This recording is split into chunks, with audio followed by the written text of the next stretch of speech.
নমস্কার।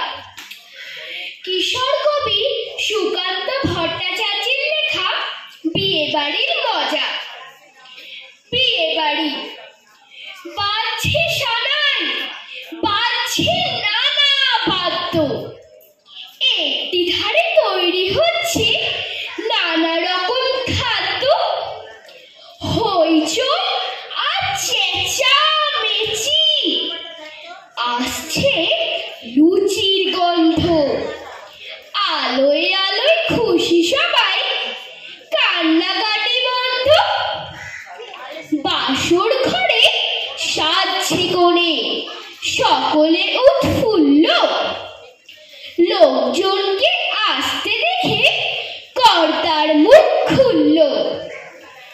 আসুন আসুন, বসুন সবাই, আজকে হলাম ধন্য।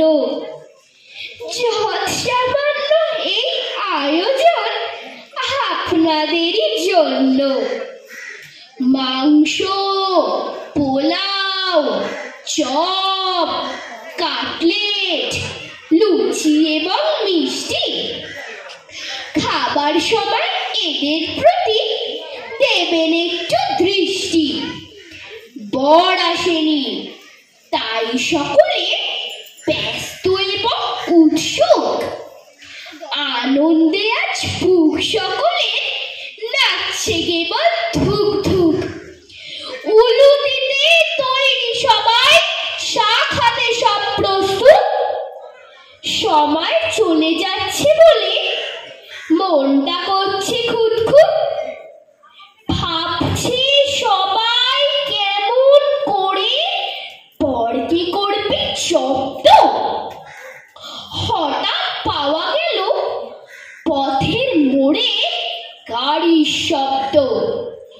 উলুধ্বনি উঠল মেতে, শাক বাজলো জোরে। বরকে সবাই এগিয়ে নিয়ে গেল পথের মোড়ে। কোথায় বরের সাজসজ্জা, কোথায় ফুলের মালা? সবাই হঠাৎ চেঁচিয়ে ওঠে, পালা পালা পালা। বর নয় গো, লাল পাগড়ি, পুলিশ আসছে নেমে। বিয়ে বাড়ির লোকগুলো সব হঠাৎ উঠল ঘেমে। বললে পুলিশ, এ কি কর্তা, ক্ষুদ্র আয়োজন? 50 জন কোথায়? এ যে দেখছি 1000 জন। এমনি করে চাল নষ্ট দুর্ভিক্ষের কালায় থানায় চলো। কাজ কি এখন এইখানে গোলমালে? কর্তা হলেন কাদো কাদো, চোখেতে জল আসে। গেটের পাশে জড়ো হওয়া কাঙালিরা হাসে। নমস্কার। আমন্ত্রিত একবার জোরে হাততালি হোক।